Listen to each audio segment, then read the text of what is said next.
সংবিধান ও রাজনীতিতে নতুন অধ্যায়ের সূচনা হল আপিল বিভাগের এক গুরুত্বপূর্ণ রায়ের মধ্য দিয়ে। সংবিধানের পঞ্চদশ সংশোধনীর কয়েকটি ধারা নিয়ে দেওয়া হাইকোর্টের রায় বহাল রেখে আপিল বিভাগ সংশ্লিষ্ট আপিলগুলো খারিজ করে দিয়েছেন।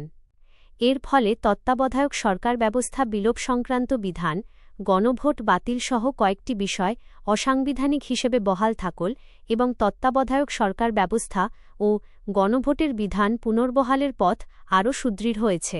বৃহস্পতিবার ৯ জুলাই প্রধান বিচারপতির নেতৃত্বাধীন আপিল বিভাগ টানা শুনানি শেষে এ রায় ঘোষণা করেন। আদালতের এ সিদ্ধান্তকে দেশের সাংবিধানিক ইতিহাসে অন্যতম গুরুত্বপূর্ণ মোড় হিসেবে দেখছেন আইন বিশ্লেষকরা। ২০২৪ সালের ১৭ ডিসেম্বর হাইকোর্ট পঞ্চদশ সংশোধনীর ২০ ও ২১ ধারা, সংবিধানের ৭ ক, ৭ খ ও ৪৪(২) অনুচ্ছেদকে অসাংবিধানিক ঘোষণা করেছিলেন। সেই রায়ের বিরুদ্ধে পৃথকভাবে আপিল করেছিলেন সুজন সম্পাদক বদিউল আলম মজুমদার সহ কয়েকজন, জামায়াতে ইসলামীর সেক্রেটারি জেনারেল মিয়া গোলাম পরওয়ার এবং মোফাজ্জল হোসেন।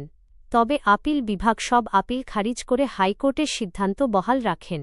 এ রায়ের ফলে নির্বাচনকালীন সরকার ব্যবস্থা এবং গণভোটের বিষয়টি আবারও জাতীয় রাজনীতির কেন্দ্রবিন্দুতে চলে এসেছে।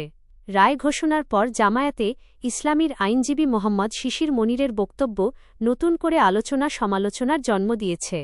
তিনি বলেন, সংবিধান কোনো অপরিবর্তনীয় দলিল নয়। সময় ও প্রজন্মের পরিবর্তনের সঙ্গে সংবিধানও পরিবর্তিত হতে পারে। তিনি আরও বলেন, সংবিধান কোনো দণ্ডবিধি নয় এবং এটিকে ধর্মগ্রন্থের মতো অপরিবর্তনীয় ভাবার সুযোগ নেই। তাঁর ভাষায়, সংবিধান একটি লিভিং ডকুমেন্ট যা যুগের বাস্তবতার সঙ্গে সামঞ্জস্য রেখে পরিবর্তিত হতে পারে। আপিল বিভাগের এই রায় শুধু একটি আইনি সিদ্ধান্ত নয়, বরং দেশের ভবিষ্যৎ নির্বাচন ব্যবস্থা ও সাংবিধানিক কাঠামো নিয়ে নতুন রাজনৈতিক বিতর্কেরও সূচনা করেছে।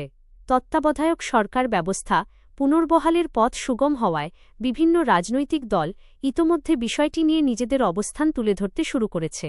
হিজের শিশির মনিরের সংবিধান কোরআন বাইবেল নয় এবং লিভিং ডকুমেন্ট সংক্রান্ত বক্তব্য সামাজিক যোগাযোগ মাধ্যম ও রাজনৈতিক অঙ্গনে তীব্র আলোচনা সৃষ্টি করেছে। কেউ এটিকে সময়োপযোগী সাংবিধানিক ব্যাখ্যা হিসেবে দেখছেন, আবার কেউ বক্তব্যটিকে বিতর্কিত বলেও অভিহিত করছেন। সব মিলিয়ে আপিল বিভাগের এই রায় দেশের সাংবিধানিক ও রাজনৈতিক অঙ্গনে দীর্ঘমেয়াদী প্রভাব ফেলতে পারে বলে মনে করছেন সংশ্লিষ্টরা।